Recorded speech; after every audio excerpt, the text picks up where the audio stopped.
noches, ya estamos aquí en Horizonte Político, ya saben, para hablar de la agenda de toda la semana, una semana bastante interesante, bastante agitada. Y bueno, hoy está con nosotros Yair. Yair, buenas noches.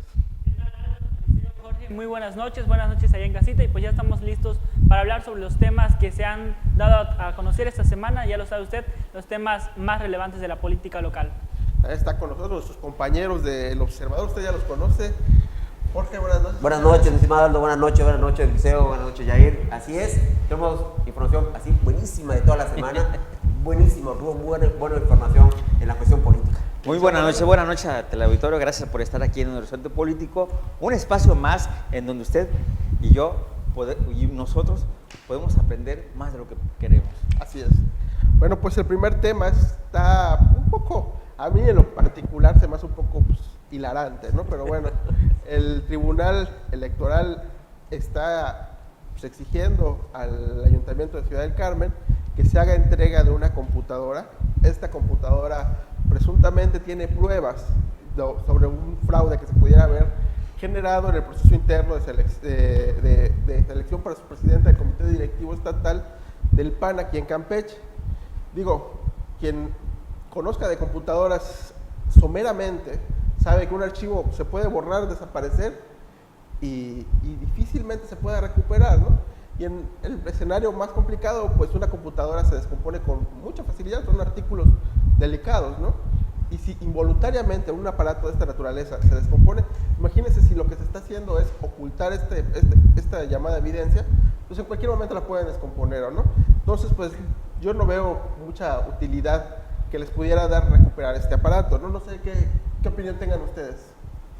Bueno, pues recordemos que el proceso de Valladares Valle y la Valle Mauri es un proceso pues por demás mediático, escandaloso, y que han hecho todo lo posible por tal de bajar a Valladares Valle del cargo en el que está actualmente como dirigente del Partido Acción Nacional.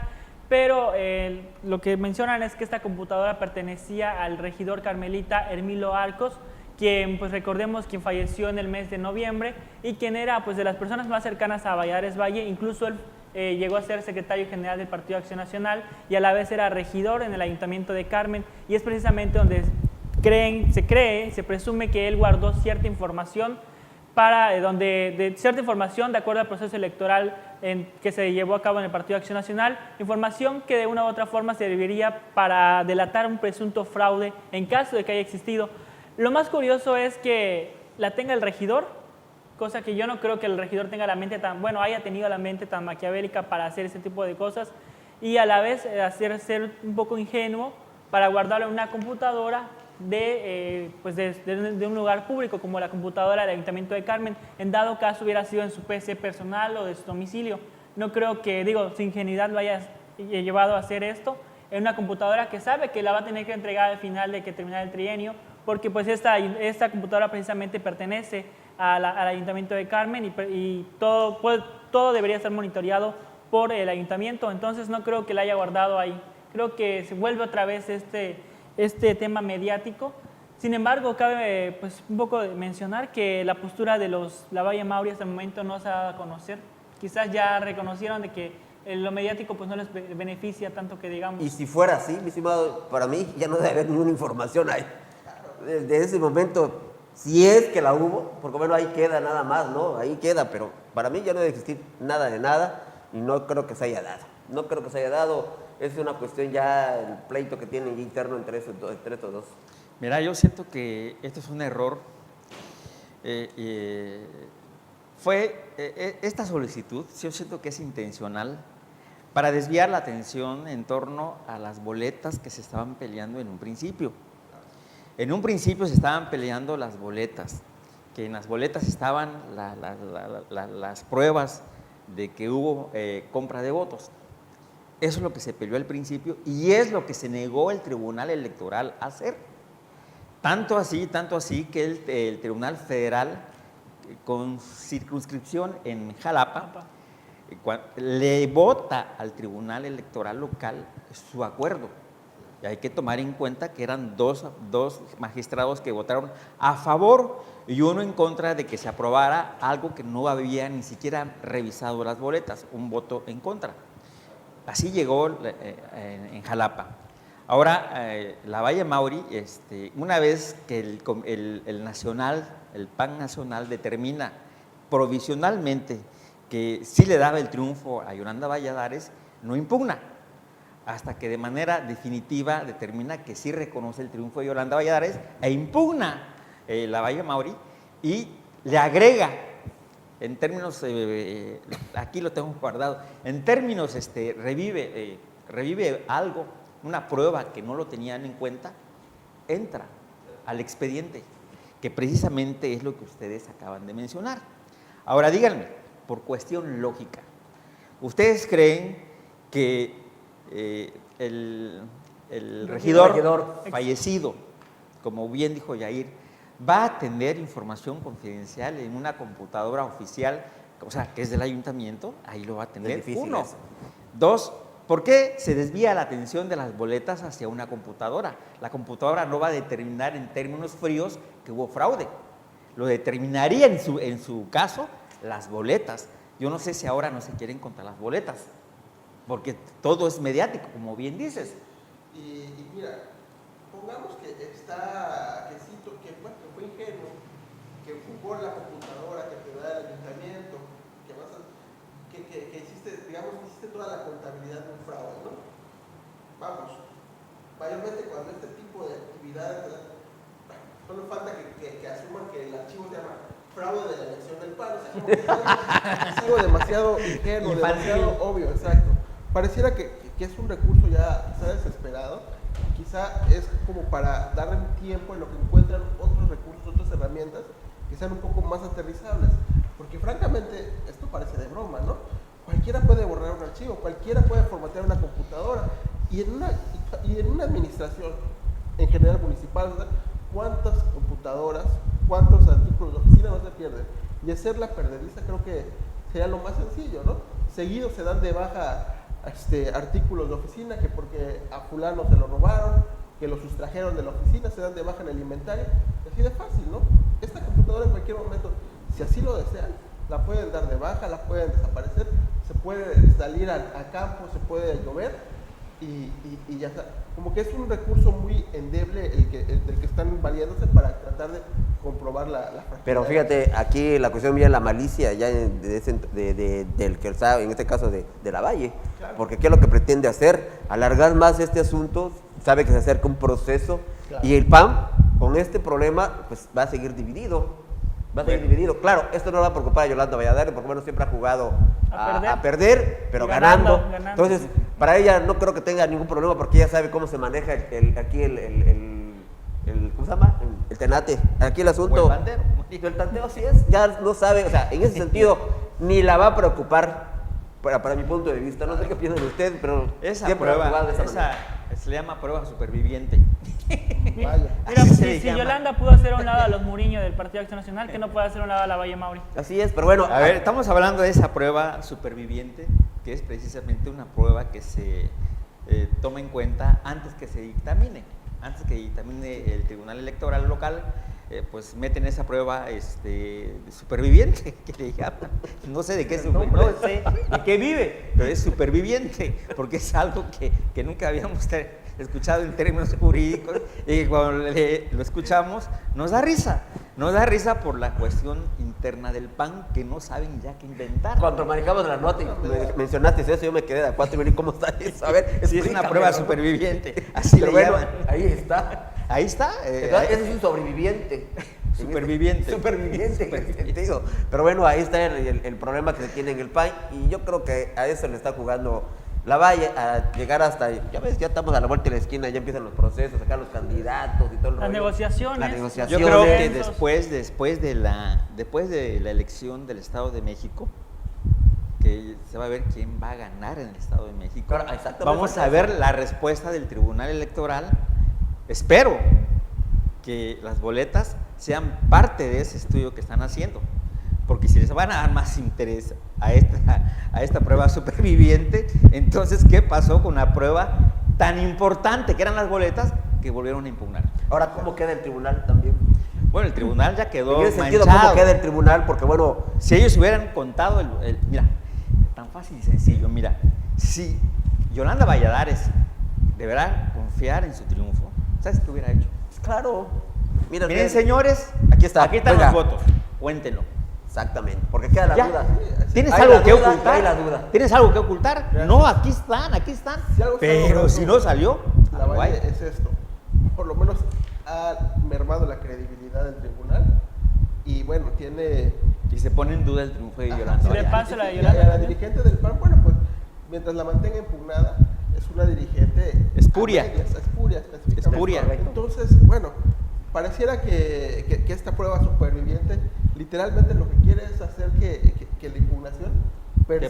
persista, superviva literalmente, hasta un periodo en el que sea indispensable que un liderazgo dentro del PAN no tenga que estar impugnado porque le resta capacidad de interlocución. Así es. Y entonces no puede llevar un proceso interno de selección de candidatos, que hay que considerar que viene la selección de candidatos al Senado, diputados locales, alcaldes, y entonces sí se tenga que negociar y en su momento incluso retirarle la dirigencia a Yolanda Valladares. Entonces lo que pretende es prolongar, extender esta Claro. impugnación hasta que llegue el momento en que no tenga la capacidad incluso jurídica de llevar un proceso interno.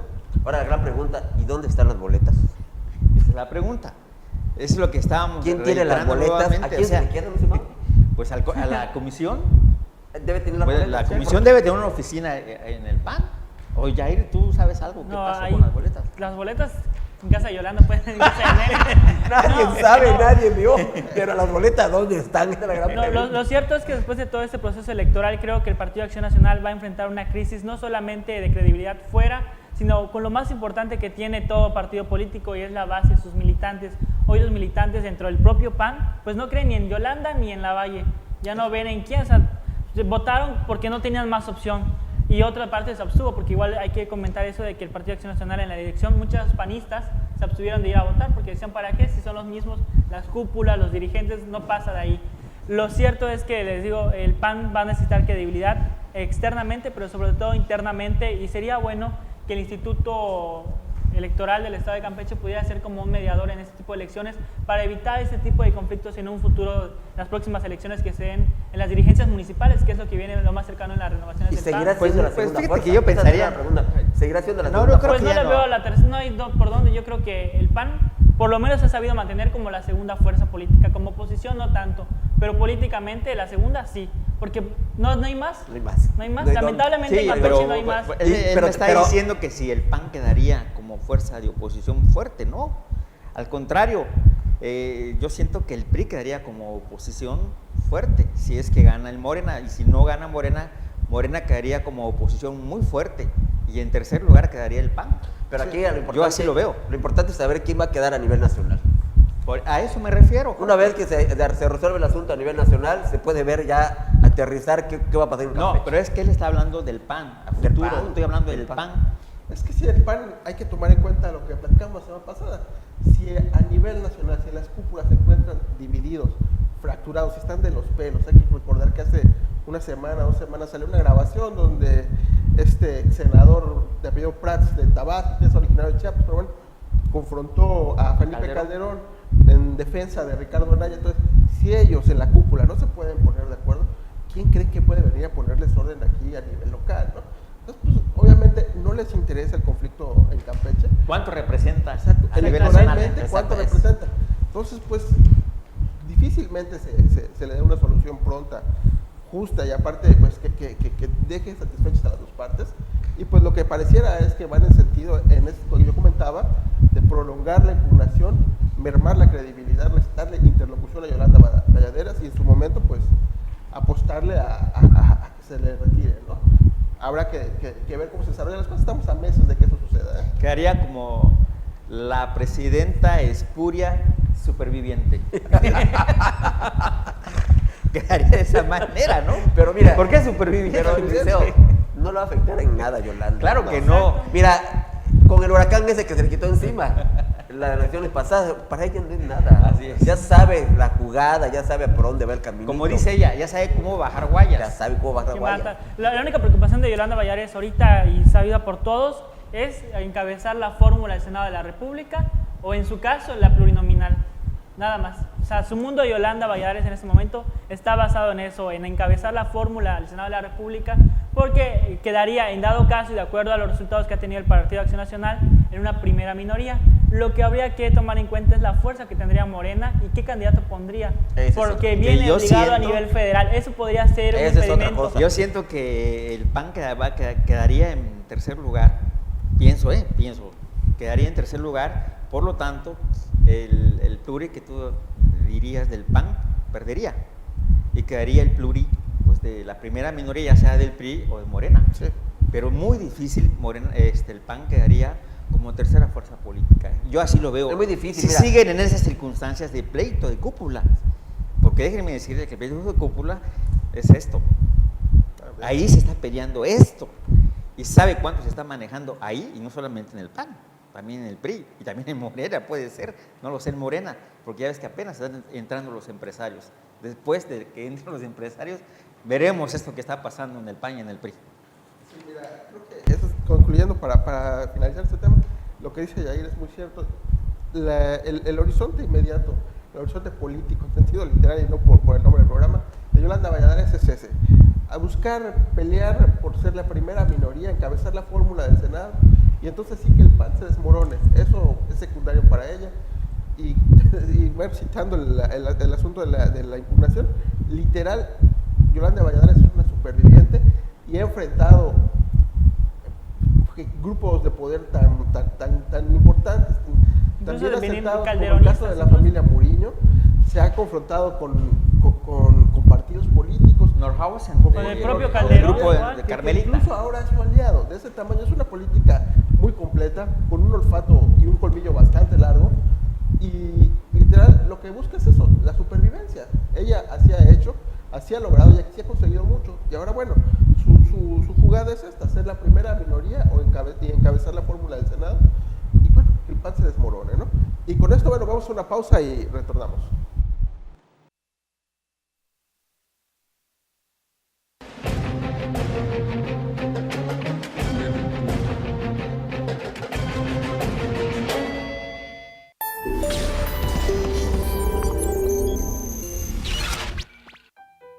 ¿Cuándo fue la última vez que imaginaste? ¿Cuándo dejaste de salvar al mundo? ¿Cuándo dejaron las princesas de habitar historias fantásticas? No cierres los ojos, porque la historia de tu vida te está esperando en casa. Tal vez no te has dado cuenta, pero los héroes siguen salvando al mundo y las princesas habitan nuevas historias. Es tu historia. ¿Quieres mejorar tu casa? Con Mejoravit, vuelve a imaginar. Infonavit. El mejor análisis de los temas políticos, económicos y sociales está en Horizonte Político, viernes 9 de la noche.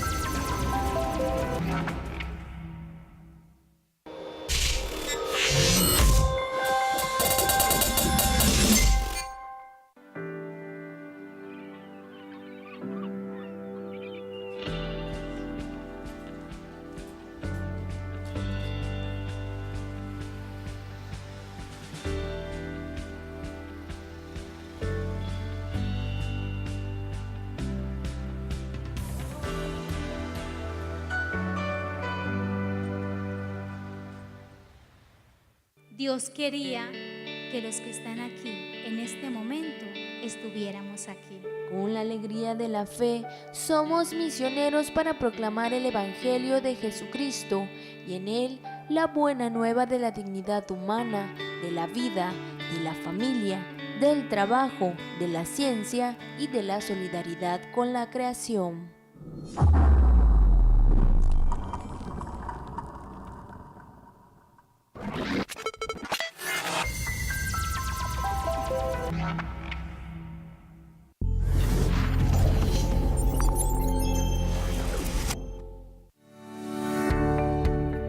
En el año 2011, Fundación Hogares desarrolla su primer programa en alianza con el Infonavit, el programa de rehabilitación de hogares. En el año 2012, Fundación Hogares abre un nuevo programa de largo plazo enfocado en conjuntos habitacionales que tienen algún reto en materia de vivienda abandonada.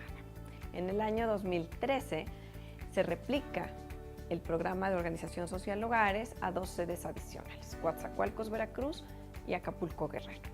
En el año 2014, Fundación Hogares alcanza la cobertura nacional de sus programas, beneficiando a más de 250,000 personas. En 2015, Fundación Hogares rompe todos los récords en materia de beneficiarios y logramos alcanzar 700,000 beneficiarios, manteniendo la cobertura nacional de todos nuestros programas. En suma, Fundación Hogares en 5 años ha logrado beneficiar a más de 910,000 personas en todo nuestro país.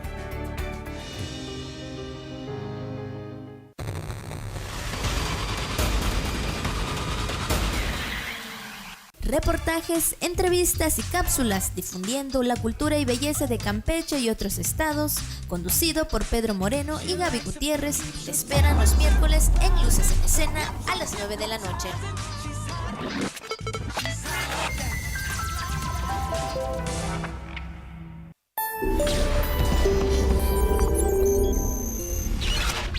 Noticias locales y nacionales en Informativo TVM, con Adelaida Barrera de lunes a viernes, 8 de la noche.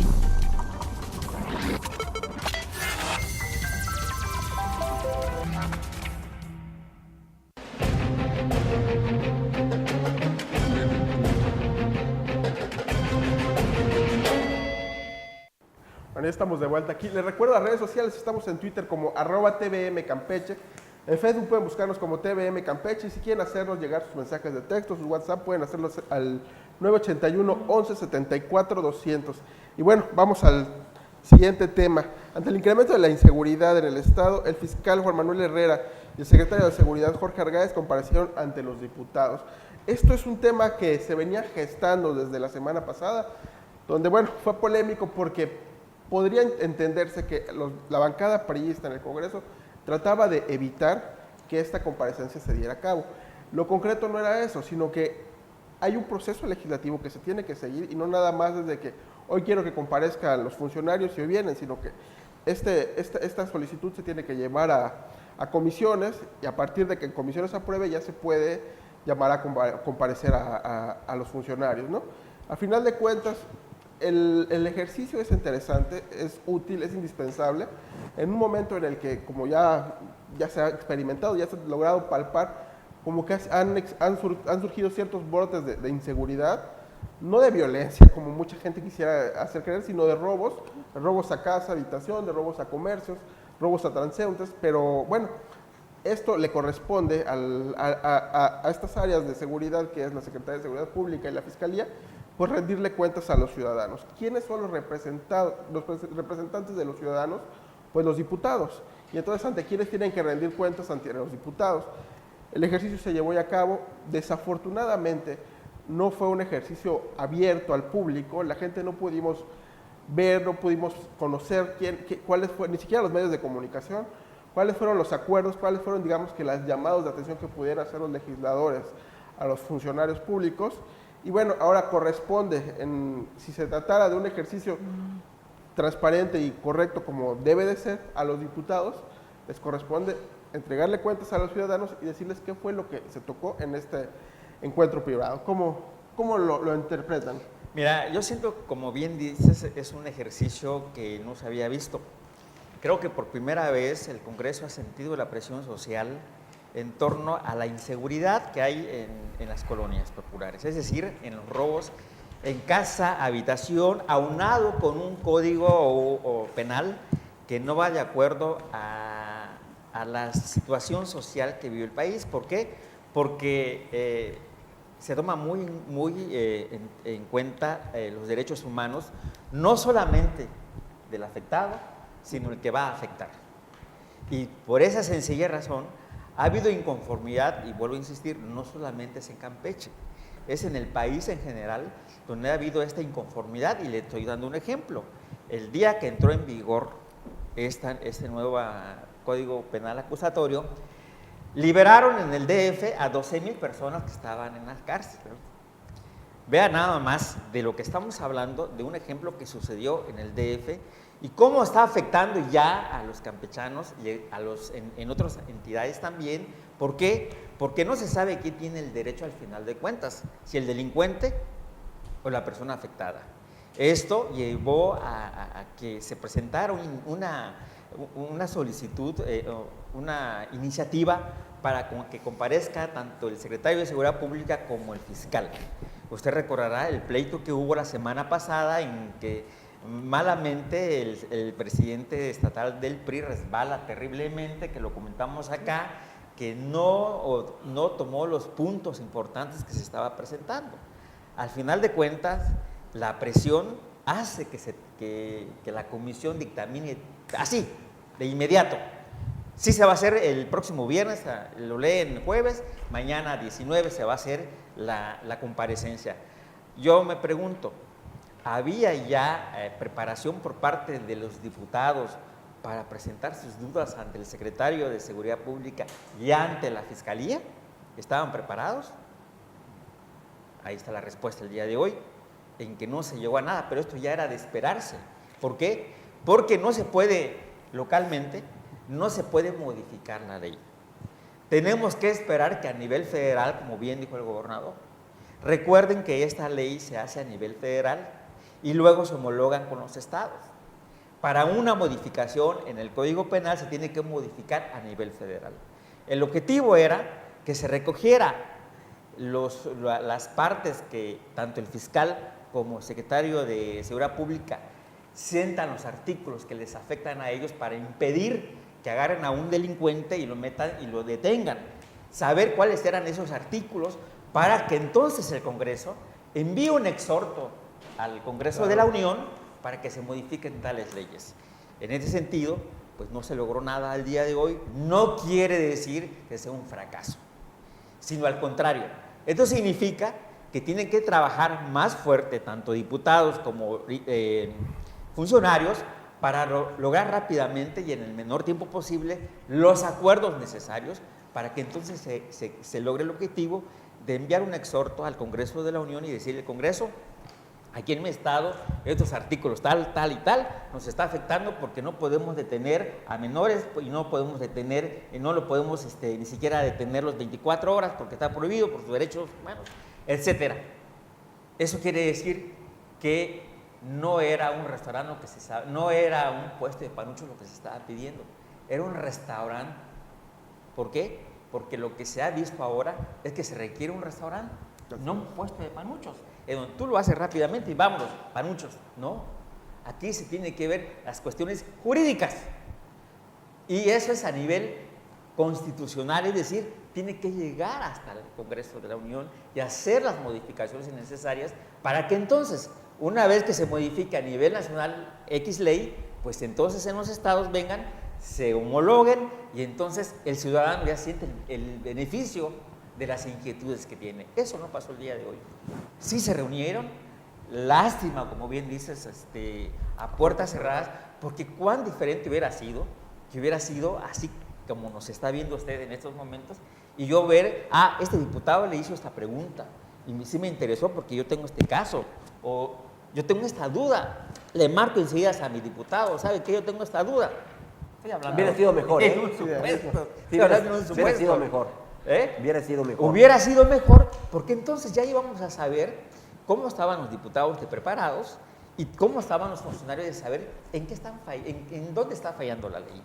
Estas cuestiones nunca se vio. ¿Hubieron? No lo sé, nunca lo vamos a saber, porque fue polémico el día de hoy, porque ni siquiera nos permitían tomar aspectos. Nos tuvimos que pelear con Comunicación Social del Congreso para que nos puedan dejar tomar aspectos y pasarlo. Había necesidad de ello. Es el colmo. La verdad es que ahí estuvo mal. Y demeritan el ejercicio legislativo, porque aquí te genera la duda, abran a puertas suspicacias de que una de dos, o los legisladores no estaban preparados para esta comparecencia, no tenían los cuestionamientos bien fundamentados, o los funcionarios venían en realidad a entregar cuentas negativas y eso es lo que se quisiera maquillar. Que quizá ninguna de las dos cosas es real, pero la circunstancia de cerrar las puertas, irónicamente, cerrar las puertas a la comunicación abre las puertas a la especulación. Y eso es lo que sucede. Y bueno, ahora todo el mundo se va a quedar con la duda y no sabemos a final de cuentas la comparecencia, si resultó como se esperaba, si va a ser de utilidad, si va a generar algún cambio. en el sentido del funcionamiento de la seguridad pública, o vamos a quedar tal como ayer como mañana, ¿no? Y tú viste, por ejemplo, la respuesta de Eliseo Fernández Montúfar. Nosotros lo entrevistamos antes de y después de. Respuestas, ya no es aquel Eliseo que decía, vamos a hacer esto, vamos a hacer lo otro. No, ya había un Eliseo dudoso. Diferente. Ya había un Eliseo que decía, hay que trabajar muy duro para lograr lo que nunca se ha tenido. Entonces quiere decir que los diputados tenían que prepararse. Eliseo Fernández Montúfar se enfrentó al monstruo y corrió. Yo así lo vi. Eliseo, es que no es fácil, o sea, en 1 o 2 días prepararse, no tenían conocimiento ni qué, los diputados que estaban ahí presentes no sabían ni qué rollo. Y sobre todo que muchos diputados no han regresado a su distrito y no saben qué es lo que está demandando la ciudadanía, también hay que decirlo. Y es correcto eso, muchos diputados no han regresado a su distrito, no saben que existe su distrito, no saben qué es lo que la necesidad de la ciudadanía. Entonces, ¿cómo van a llevar la demanda de ciudadana si no se han aparecido? No saben cuáles son los acuérdate que la última, pero, el alcalde Edgar Hernández se reunió con el fiscal y con el de seguridad pública en ya esos dichosos vecinos vigilantes, de programa que se dio, sí, de vecinos vigilantes que no tienen facultad, porque lo dijo el alcalde, no tienen facultad, porque imagínate que tú agarres a una persona ahí y todos los vecinos dicen, no, si llegan los macheteos, si llegan los golpeos, entonces, y para esos vecinos vigilantes no hay esa facultad para que tú estropees a una persona que encuentres en tu propiedad, porque entonces el problema lo vas a tener tú y no el ladrón. Entonces son cuestiones muy difíciles. Y hay que decirlo, estos comités vecinales no se dieron porque la autoridad quisiera, sino porque ya se estaban gestando desde hace mucho tiempo. La misma presión de la ciudadanía. Por los mismos vecinos. Claro. Bueno, yo vivo en un fraccionamiento aquí donde ya mis propios vecinos desde meses atrás se habían organizado mediante un grupo de WhatsApp, mediante juntas vecinales. Tenemos que pagar un vigilante. O sea, estando algo irónico, ¿no? En el estado más seguro tenemos que pagar un vigilante. Creo que esto, pues, por una parte el secretario de Seguridad Pública y el fiscal pueden decir que se está trabajando, pero la realidad de los campechanos es otra. La realidad es la que estamos viendo, una inseguridad que se está ganando, donde ya no estamos seguros en nuestra casa. Pero ¿sabes qué? Yo lo que estoy viendo acá, independientemente de lo que estás comentando, era algo tan sencillo de decir, lo que se quería era esto, que si él era el fiscal y era el secretario de Seguridad Pública, es decir, preguntarles a ellos, a ver qué artículos les está afectando en aplicar la ley como eso debe es. ser. Era eso nada más. Porque Pero eso no se puede tener, Jorge, de un día para otro. No se puede. Se tiene que analizar bien cada artículo. Fue prematuro, esa reunión fue prematura. Asesorarme con abogados, yo, diputado, asesorarme, a ver, explícame esto, ¿qué quiere decir? Para que entonces cuando nos sentemos con él y estemos en pláticas con el fiscal y con el secretario de Seguridad Pública, yo sepa de qué estoy hablando y sepa cuál es mi duda. Pero si no tengo de ninguna de las dos cosas, ¿qué voy a hacer? A ver. ¿Cierto? Sí. Entonces, pero yo digo que no está perdido lo que se hizo. No, estuvo bien. Fue un excelente trabajo. ¿Por qué? Porque ya hay una responsabilidad por parte de los diputados en solucionar esto. No sabemos si en este año o en este periodo legislativo, no lo sé. Pero ya hay un compromiso de que se va a atender la demanda ciudadana. Y ese paso que se dio el día de hoy, en que se abre el oído a la sociedad civil a través de los diputados, es una excelente respuesta para mí. No sé cómo lo vean. Y sabes que, mira, algo que es bien importante, hay que dejar en claro, al Poder Legislativo no le corresponde brindar seguridad a los ciudadanos, eso le corresponde a la Fiscalía, a la Secretaría de Seguridad del Estado. Lo que sí tiene que hacer el Legislativo, los diputados, es crear el contexto legal, el marco jurídico que pudiera favorecer, pudiera ayudar a estas dos dependencias a hacer mejor su trabajo, que a final de cuentas ese era el objetivo del encuentro del día de hoy. Un punto de acuerdo. Exacto. Para exhortar. Para exhortar, ahora sí, hacia arriba al Congreso de la Unión. ¿Para qué? Para que se generen las condiciones legales donde ambas dependencias puedan trabajar, porque sí es cierto y es algo que por años se ha presentado en las famosas puertas giratorias, donde hoy entro porque robo una computadora o un celular, y mañana salgo porque Derechos Humanos está defendiéndome, porque hubo un mal archivamiento, valga la redundancia, del archivo del expediente, y infinidad de cosas que facilitan la entrada y salida de los delincuentes, que lo único que hacen es profesionalizarse. Si ya supieron que puedo robar hoy un pan, mañana voy a robar 2, y después voy a entrar a robar un celular y pasar a una computadora. Y eso es lo que sucede. Y es que no es culpa tampoco del secretario ni culpa tampoco del fiscal. Así es. Desgraciadamente la ley, pues lo indica. Pues así lo indica y lo dejan a ellos así. No pueden Claro, aplicar, además, o sea, tienen que pero aplicar la ley. precisamente por eso fue que el diputado Liceo, bueno, más que nada fue mediático. Más que nada fue mediático y aparte que igual era una demanda de la ciudadanía, Así es. seguridad, pero hay que ser realistas, no por el hecho de que se haya dado esta reunión entre el fiscal, el secretario de Seguridad Pública y los diputados se va a solucionar de forma mágica la delincuencia. así es. Hay que ser realistas. Lo que sí fue muy lamentable es que se cerrara el acceso a los medios de comunicación porque, hay que recordarlo, son servidores públicos tratando temas de interés público. Entonces, ¿cómo vas a cerrar eso al público? Lo que pasa es que ellos se rigen por su misma ley interna. Y en una de ellas está considerado que cuando hay una temas especie de interés de seguridad es a puertas cerradas. Pero esto no era cuestión de seguridad, era de dudas de la ley. No era de decir, ¿qué programa van a aplicar acá para que no haya robos? No. Era solamente dudas sobre la ley, lo cual no implicaba hacer algo de seguridad. Simplemente era, el artículo 19 me está afectando. ¿Por qué? Porque ahí me dice que debo respetar los derechos humanos.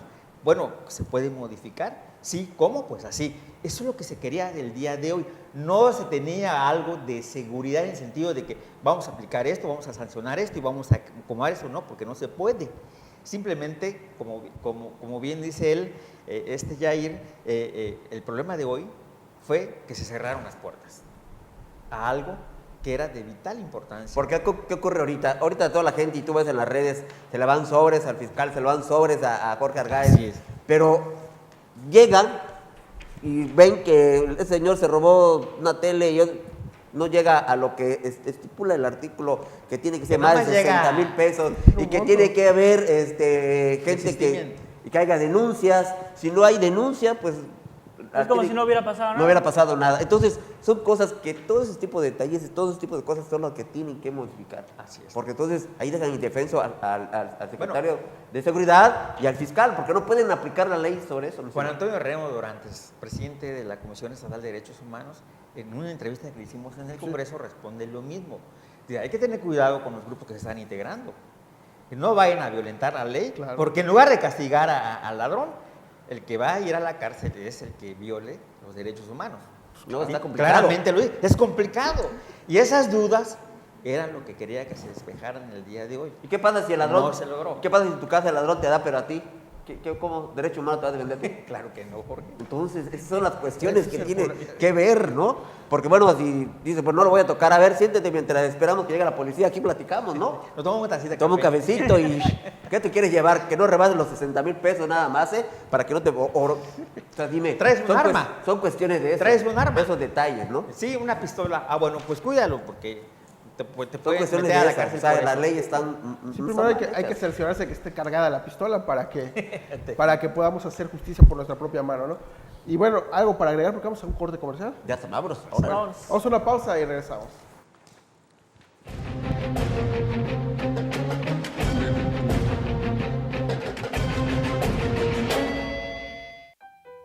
¿Cuándo fue la última vez que imaginaste? ¿Cuándo dejaste de salvar al mundo? ¿Cuándo dejaron las princesas de habitar historias fantásticas? No cierres los ojos, porque la historia de tu vida te está esperando en casa. Tal vez no te has dado cuenta, pero los héroes siguen salvando al mundo y las princesas habitan nuevas historias. Es tu historia. ¿Quieres mejorar tu casa? Con Mejoravit, vuelve a imaginar. Infonavit.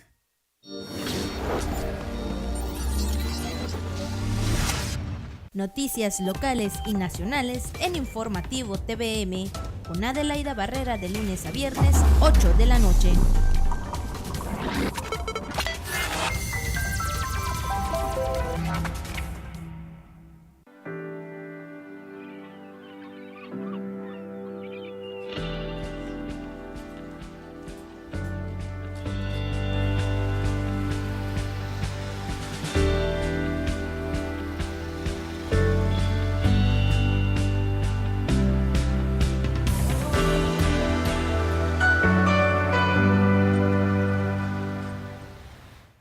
Reportajes, entrevistas y cápsulas difundiendo la cultura y belleza de Campeche y otros estados, conducido por Pedro Moreno y Gaby Gutiérrez, te esperan los miércoles en Luces en Escena a las 9 de la noche.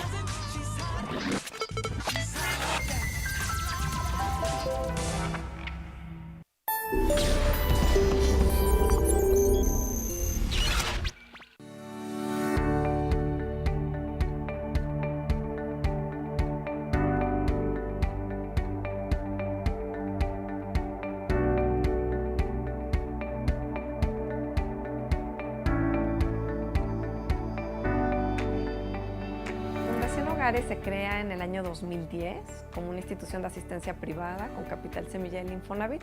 Tiene un modelo de intervención basado en 3 ejes. El primero tiene que ver con la formación vecinal, generar estas capacidades, estas habilidades en los vecinos de los conjuntos habitacionales con vivienda social donde trabajamos. Segundo eje tiene que ver con generar los espacios aptos para la convivencia. Aquí es muy importante que siempre involucramos a los vecinos. Fundación Hogares no llega a un conjunto habitacional a construir un parque o una biblioteca que consideramos hace falta, sino son los propios vecinos los que nos dicen cuáles son los equipamientos que hacen falta y se involucran en todo el proceso. El tercer eje tiene que ver con poder medir que efectivamente nuestros programas de formación vecinal y de construcción o rehabilitación de espacios públicos que estén generando esta participación social. Entonces cuantificamos las horas de participación social, cuantificamos las gestiones realizadas por los vecinos, las alianzas que los propios vecinos realizan y se asigna un valor económico. A este indicador le llamamos valor de la participación social.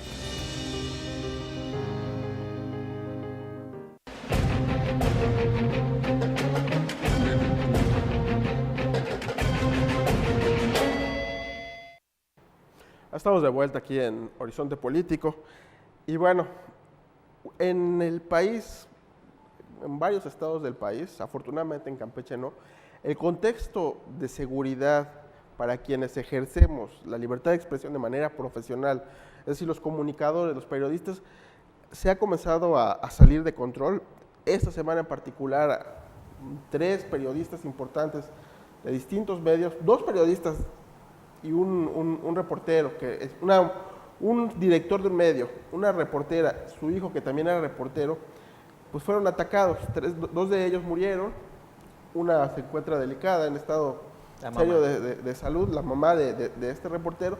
No fue dentro del mismo lugar, un caso fue en Jalisco, el otro fue en Sinaloa. Hoy por la tarde nos enteramos de que también un comunicador, propietario de un medio de comunicación en Michoacán, pues fue secuestrado, ¿no? ¿Qué pasa en México? Que la seguridad para los comunicadores está en entredicho, ¿no? Como les decía en un principio, Campeche, afortunadamente, creo que la libertad de expresión goza de cabal salud. No podemos quejarnos, aquí usted lo ha visto en este espacio, podemos opinar con libertad y eso es algo que se agradece al contexto local y bueno, sin embargo no podemos permanecer ajenos, ser omisos a lo que sucede en todo el país.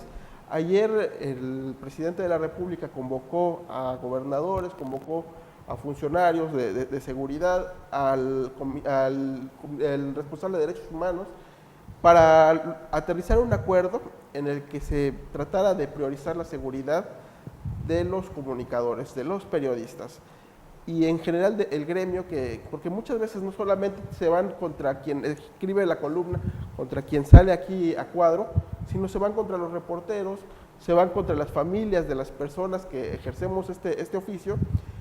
Y bueno, es un tema que nos atañe como comunicadores, como sociedad.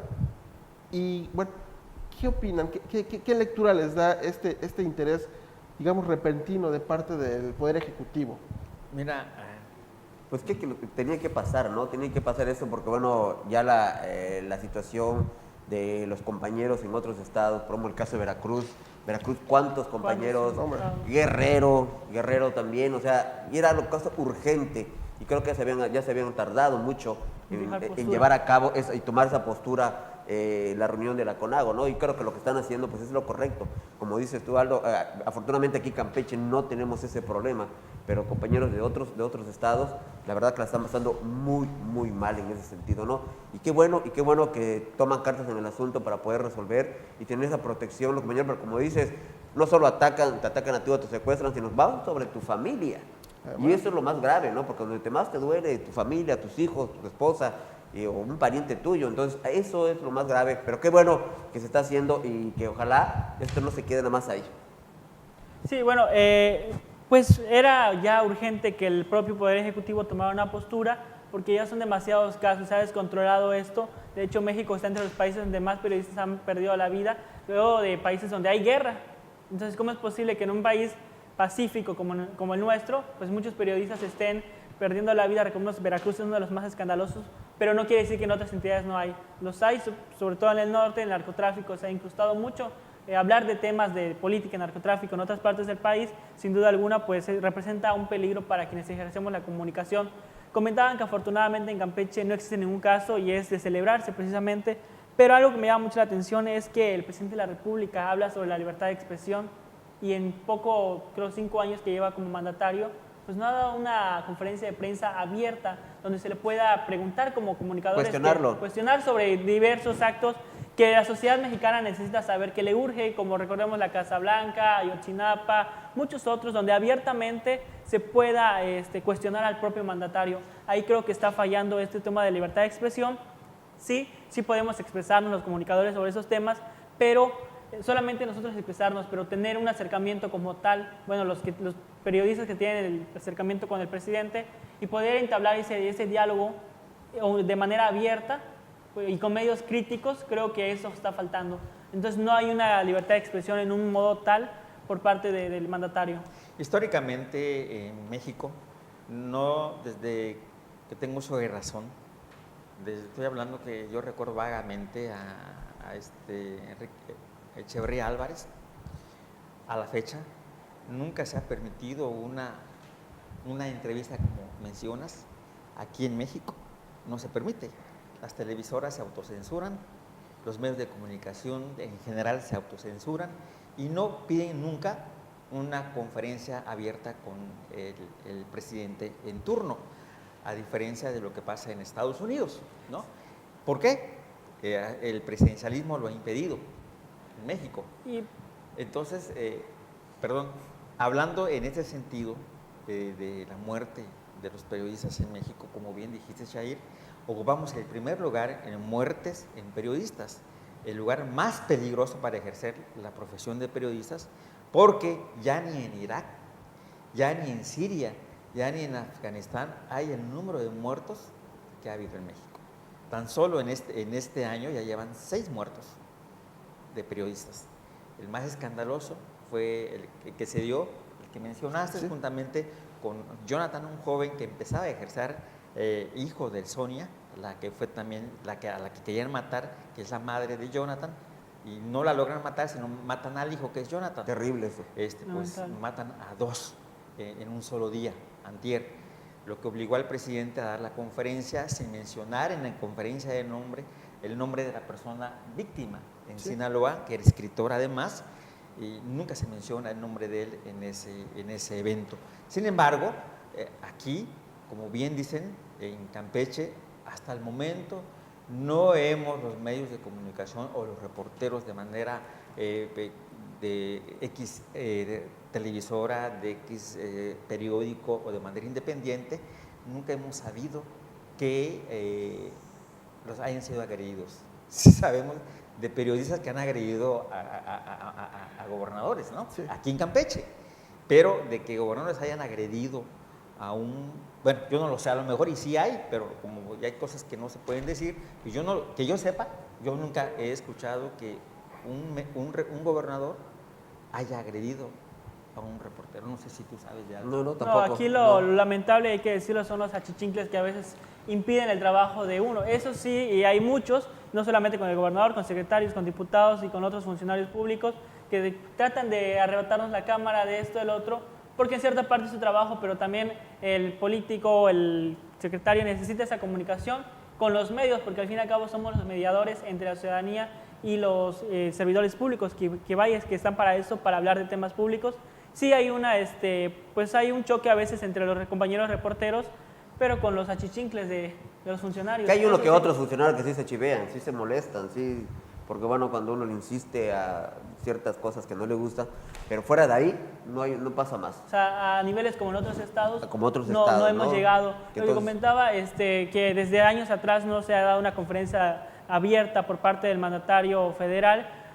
Es cierto, por el presidencialismo que existía. A partir del 2000 entramos a un proceso democrático y creo que es eso ahí donde deben de empezar a ajustarse los tiempos y cambia. La sociedad ha cambiado de una forma abismal en tan poco tiempo, donde ya no se conforma, ahora exige. Y creo que ahí es donde, para recuperar cierta credibilidad de la poca que pueda recuperar el mandatario Peña Nieto, debería hacer ese tipo de ejercicios, entablar, porque al fin y al cabo vemos y leemos entrevistas por demás arregladas, censuradas, autocensuradas, y con los periodistas que queremos ver que se encargue el propio Peña Nieto, pues no lo hace. Entonces, a mí como persona crítica me gustaría que el propio mandatario pues aceptara una conferencia de prensa abierta, porque los tiempos lo exigen. Mira, yo siento que, perdón, Sí, adelante. yo siento que hemos cambiado en el 2000 cuando entra Fox, eso lo debo reconocer. Sí. Todos votamos por el cambio y hubo un cambio. Hubo el tiempo en que se criticaba ya al presidente, algo que no se podía hacer antes de Fox. Si tú criticabas al presidente, aguántate. Llega Fox al poder, permite la crítica y ya empezamos a ver imágenes del Cayó en burla. presidente de diferentes maneras. Caricaturas. Caricaturas, exactamente. La imagen del presidente estaba libre. Llega Calderón y vuelve a censurar lo mismo, un mal gobernante. Llega Peña Nieto y más se cierra. Yo no sé si llega a ganar la oposición otra vez en México, ya sea en Morena o PAN, se cierre más, no lo sabemos. Pero en lo poco que podemos saber es que gozamos un poco más de libertad a partir de Fox en los medios de comunicación, esa libertad que antes no había. Lo vivimos, esa dureza del gobierno, y que se abre un poquito con Fox y se Qué bueno, cierra claro. nuevamente con Calderón. Algo que es bien curioso, como comentabas, Jair, no hay intercambio abierto con la prensa, no hay ruedas de prensa en México, pero cuando va el presidente a otro país, con medios de otros países, lo cuestionan, esos encuentros con los medios, ruedas de prensa donde están los dos mandatarios de dos países, con Peña Nieto de México y Justin Trudeau de Canadá, enfrente está la prensa y luego le preguntan, y no le hacen preguntas fáciles, le hacen preguntas duras, porque la percepción de México hacia afuera es de que nuestro país es un nido de corrupción. Hay un descrédito total de parte hacia el gobierno federal, de parte de medios de otros países. Y bueno, afortunadamente lo que no se logra en México, lo logran colegas comunicadores de otros países en esos encuentros con la prensa, ¿no? Y como sucedió, por ejemplo, pero de manera inversa, cuando vino Donald Trump, que estaba en plena campaña, la condición era que no hubiera intercambio de preguntas, nada más que fuera unilateral la comunicación. Peña Nieto, Donald Trump, los medios y nada más los dos, en este caso el candidato y el mandatario, hablaran con los medios, pero Donald Trump fue saliéndose del protocolo. ¿Qué pregunta quieren hacer?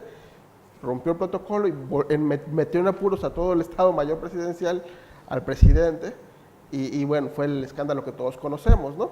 Pero sí, si bien no hay ruedas de prensa en México, las ruedas de prensa a las que participa el titular del Ejecutivo en México, en otros países, pues vienen a suplir un poco la falta de información que pudiera darse aquí en México, ¿no? Y bueno, con eso creo que concluimos. Sí, algo que ya quieran se agregar, porque ya el tiempo nos ganó. Así es. Gracias por haber estado con nosotros y con esos temas un poco duros, pero necesarios para esta sociedad campechana que ya necesita cambios, ¿verdad? Cierto. Y bueno, si no tiene mucho usted por hacer el fin de semana, le invitamos aquí a que venga al malecón de la ciudad, al parque principal. Está la exposición de carros antiguos. Así es, el Muy Rally bonito, Maya. Está muy excelente. padre el Rally Maya. Ya Está van excelentísimo. varios, creo que es el cuarto o quinto año que llega a Campeche y siempre la verdad que es un espectáculo que vale la pena. Vale la pena. Usted lo gasta y bueno, si tiene oportunidad de tomarse fotos con vehículos que que no... Ni ve- sabía que existía. Ajá. Exactamente. Que sí, Inició en el Carmen, ¿no? Claro. Sí, hoy inició en Ciudad Hoy, del Carmen. hoy inició en Ciudad del Carmen. Está ahí. Y bueno, Zampotón, con eso Calquilí, concluimos. ahí está. Nos vemos el próximo viernes. Feliz fin de semana. Nos vemos, gracias. ¿Cuándo?